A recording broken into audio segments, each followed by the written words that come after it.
आज मैं क्लास 11 को लेके एक छोटी सी टिप लेके आई हूँ। टिप तुम्हारे पास है कंसंट्रेशन टर्म्स को लेके, जो तुम्हारे पास मोलारिटी है, मोल फ्रैक्शन है। ठीक है, एक चीज़ हमेशा याद रखना, तुम्हारे को कोई भी कंसंट्रेशन टर्म निकालनी है ना, उसमें सबसे पहली चीज़ जो तुम्हारे लिए ज़रूरी है वो है नंबर ऑफ मोल्स निकालने सॉल्यूट के। ठीक है, तुमने कोई भी कंसंट्रेशन टर्म लेनी है, कुछ भी, चाहे मोलारिटी निकालनी है, चाहे मोलालिटी निकालनी है, चाहे मोल फ्रैक्शन निकालने हैं, तो तुम सबसे पहला काम क्या करोगे? सबसे पहले तुम लोग निकाल देना मोलर मास। सॉल्यूट और सॉल्वेंट का दोनों निकाल देना। ठीक है, दूसरा कदम तुम उठाओगे, नंबर ऑफ मोल्स निकाल देना सॉल्यूट के।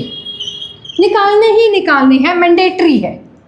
ठीक है, मोलर मास के बाद number of moles of solute निकलेंगे।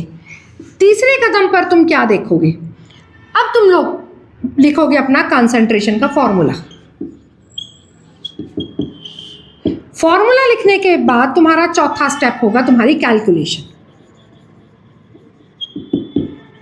फाइन, ये है बहुत बेसिक स्टेप, ये तो मस्ट है। तुम्हारे को क्वेश्चन में कुछ भी समझ में नहीं आ रहा ना, तुम ये दोनों चीजों तो निकालोगे ही निकालोगे।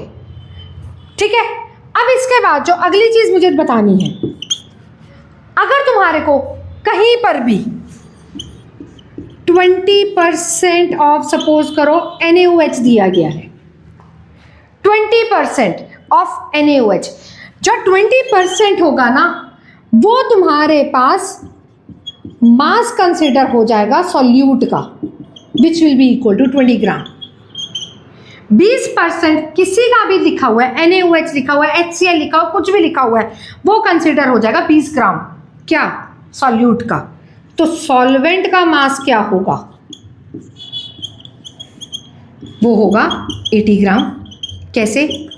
100 में से 20 माइनस कर देना, that will be equal to 80 gram. ये दूसरी चीज आज की, पहली चीज, दूसरी चीज। तीसरी चीज पे अगर मैं बात करूं तुमसे, थर्ड पॉइंट, कहीं पर भी अगर तुम 2 कैपिटल M देख रहे हो, ठीक है, अगर तुम 2 कैपिटल M ऑफ NaOH ही ले लेते हैं हम लोग, तो इसका क्या मतलब होगा?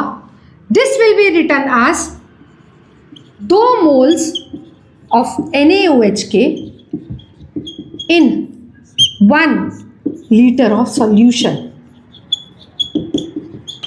मतलब ये जो 2m है, ये तुम्हारे पास चले जाएंगे नंबर ऑफ मोल्स।